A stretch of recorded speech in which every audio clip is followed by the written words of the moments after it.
Rave lead synths are one of the most used sounds at the moment. Artists like Thomas Schumacher, Ramon Tapia, Drumcode artists in general, Terminal M artists, they are using this sound a lot. And after this video, you're gonna know how they work. Also, you're getting 4 example sounds. There are Serum presets for free. Just follow the link in the description and also grab your extra MIDI files so you can start your track right from scratch.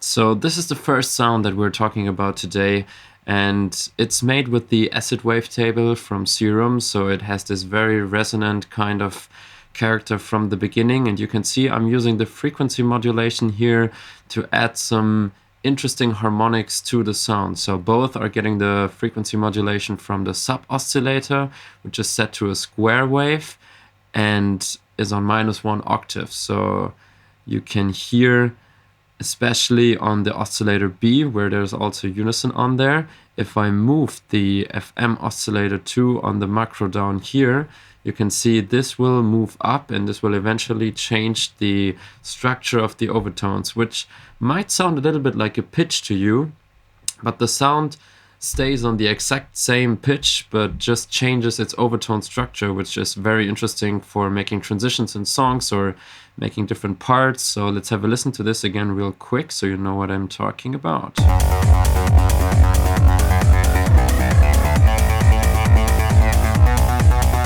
So if you like this effect, for sure, just go to Matrix and find the one that is controlling the FM. So we want to go to macro 3, sorry, this is that one over here.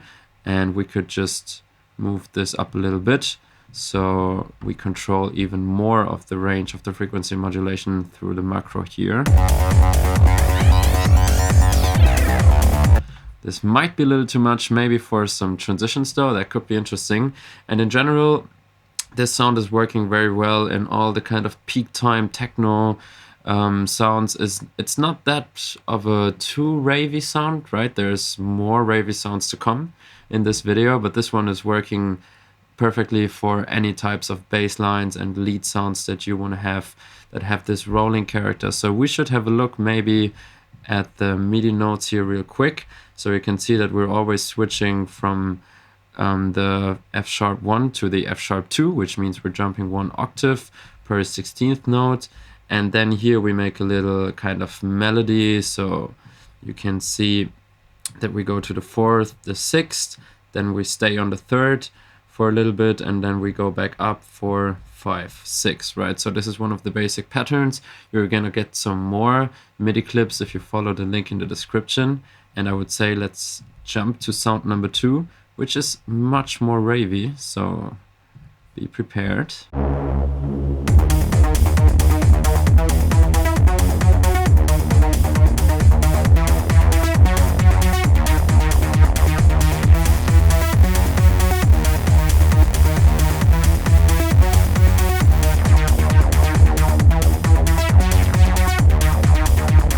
So what's the difference between those two sounds? Well, first of all, we have a much more detuned character in the sound, right? You can see there's the fine tune here on -18, here on +5. We also have the unison activated, which means that there's several voices on the oscillator too that are all a little bit detuned, all a little time stretched, right? And then we also have this asymmetric warp algorithm here, which is controlled by the LFO, and it kind of adds a vibrato effect, sounds a little bit like it. I can show it to you real quick.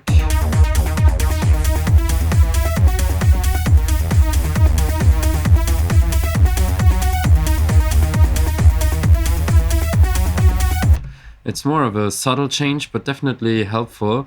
And also what we have here is a German low-pass filter, so a little bit different than the usual one, and it just adds the nice kind of character and also resonance to this ravey sound. So definitely check out Serum's filters. There's a lot of great stuff in there. And as with the last sound on the macros, you have different stuff to control, like the envelope on the cutoff here, for example. You have the envelope time, which is basically the decay, and some release as well. You have the emphasis, which is the resonance on the filter, and which will change the sound to a kind of acid style.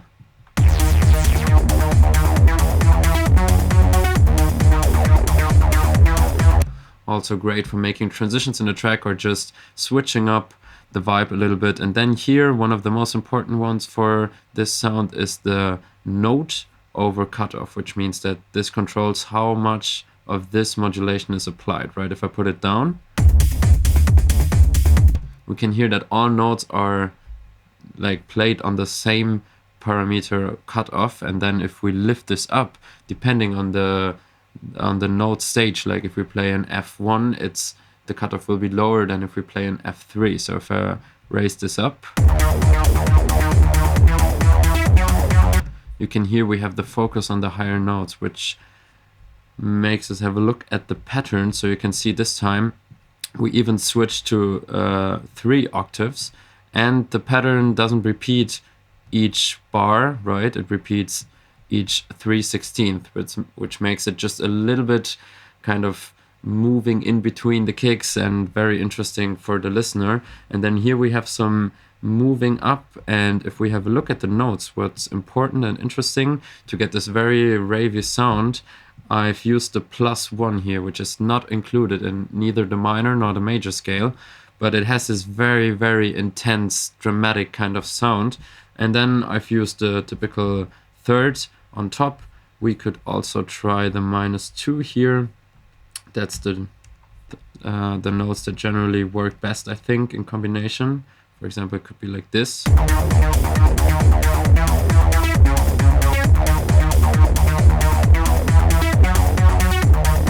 And for sure, just a little trick to show you also how you can make your patterns more interesting, right? We just double that, and then we take this one and bring it down to the -2.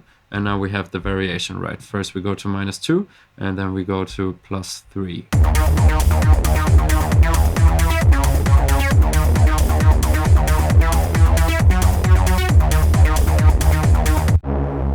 So the next sound is a little more peak time-ish again, and reminds me a lot of Ramon Tapia style drops where there's only the kick drum and this massive rave bassline lead sound. So let's check it out first.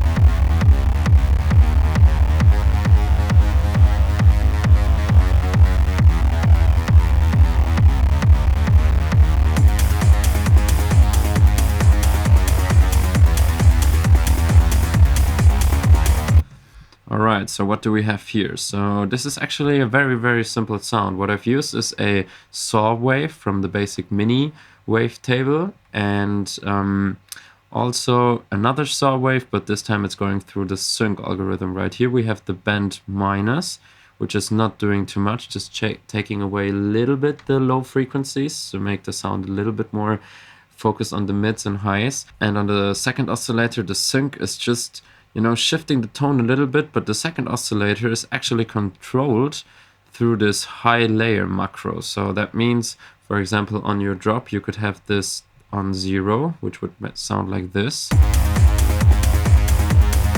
And then you could bring up this high layer maybe for a break or for a transition into the next part, which eventually sounds like this.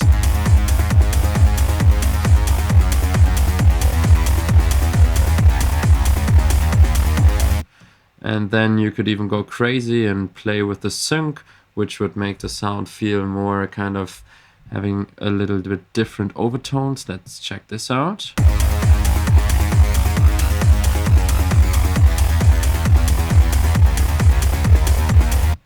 Also nice texture and works very well because the level is not too high, right? The high layer is definitely noticeable. You can hear that there is a lot changing in the harmonic structure of the sound, but you don't feel like, oof, now it's 2 layers and I cannot really, you know, the focus is still on the same sound.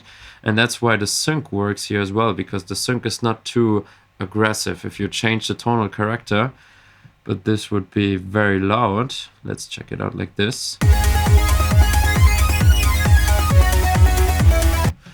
This might also work for a break, but this is generally like very much up front. But if we do it like this, it's just a little bit more subtle and a little cooler, right? Also, there's some more effects on here, especially the hyper dimension is important to give it this kind of very big feeling, very stereo, very kind of detuned also in a way.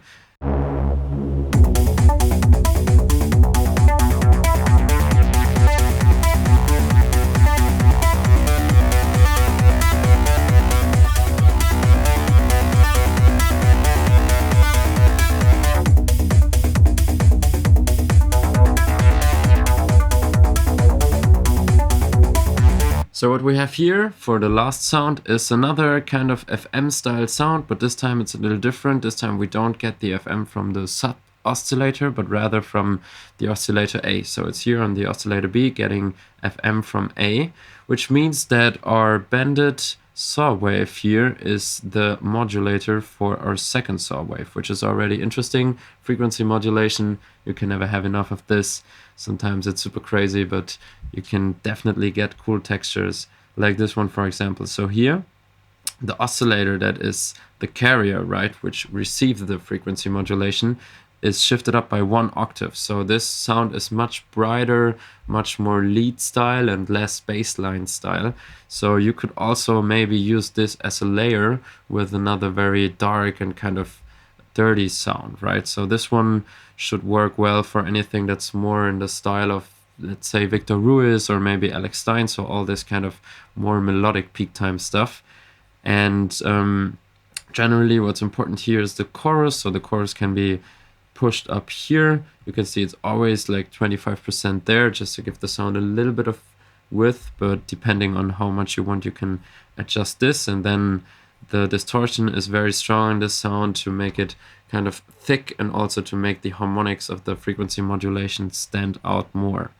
So also a quick look at the pattern shows us that here also the pattern is more playful. If we compare it with the other ones, we can see that this is very, very basic, only the 16th note and a nice like melodic pattern. Then here we can see this is more on the rhythm and also has this +1, so it's also actually not too complicated. And then here again, this is also super, super simple, very Ramon Tapia style or Virus maybe.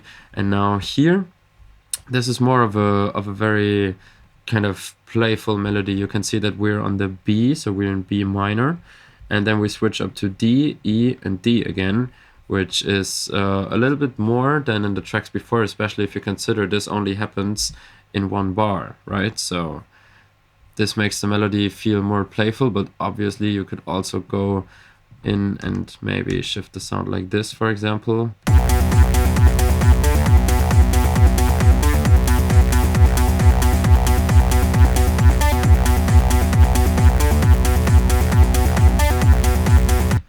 So you can see there's a lot of ways we can play around with those patterns, and as I said before, you're getting, in addition to the 4 sounds, some extra MIDI clips so you can start your track with and use all your inspiration and imagination to make a nice track out of this. Thanks for tuning in again, and assuming that you liked Peak Time Techno as you clicked on this video, we have a new product on our page which is called the Peak Time Techno template, where you have even more idea of how you can build a track. So definitely check that out. There's a link up there, and there's also another template coming soon, so stay tuned for that and see you very soon.